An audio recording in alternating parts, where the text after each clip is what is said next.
سلامونه دوستانو، خدای دې اوس روغ جوړ خوشحاله او صحتمند به وي.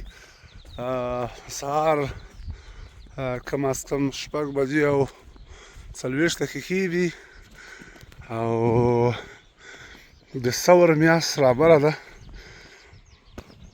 ثور میاشت کې راغلي د چاردې په فصل کې تېرېږو.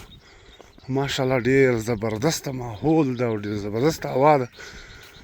کله هم زه دومره وختي نه وم راوتلی، خو دغه موسم دغه هوا دغه حالات دغسې مې ولیدل، نو سر له سبا به نو د دغسې ښایسته چکر او ښایسته منظرې او ښایسته موسم لپاره بهر راوځو.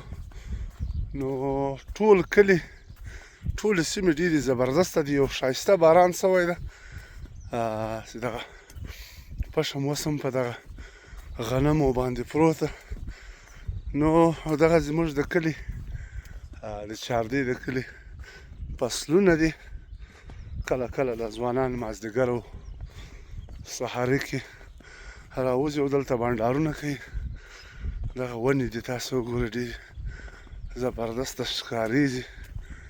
نو هر څوک په خپل کلي کې داسې فصلونه لري.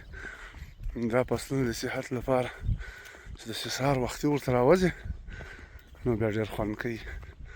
نو دوستانو، تاسو سره مې خپل فصلونه شریکول چې موږ هم په خپل کلي کې شاوخوا کې دغسې فصلونه لرو. چې وګورئ دغه ټول کلي دي. دا کلي لږ درته رانږدې کړم. دغه مخامخ مسجد تاسو وینئ.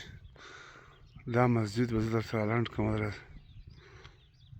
دغه اشرف غني جوړ کړی دی دا مسجد. دا مسجد نو دوستانو، فصلونه ماشت کې هم ډېر زبردسته دي. تاسې وګورئ هغه ځوانان خلک دا مالونه پیایي، څوک څه کوي.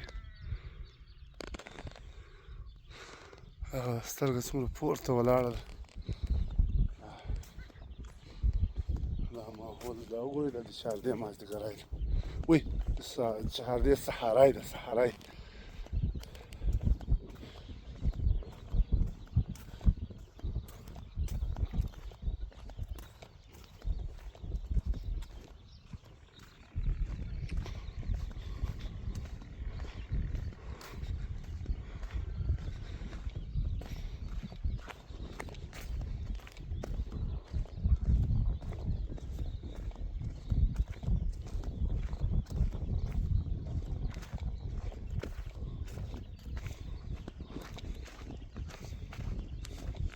دغه د خانک د کاریزه سره دلته رالم. دغه فصلونه به له دغه ځای در ښکاره کړم. دغه مخته ونو کې د حضرت بلال رضی الله تعالی عنه لیسه ده او له دغه ځای دا فصلونه تاسې ګورئ. دا سیمه منطقه ډېره زبردسته ښکارېږي. به دا زوم یې وکړمه.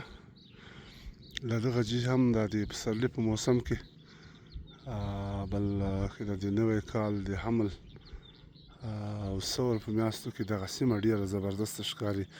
دغه د خانک کاریز د دې باندې دغه شاوخوا ته که تاسې وګورئ، شاوخوا یې ټولې ماشاءالله فصلونه دي او ټول فصلونه ډک.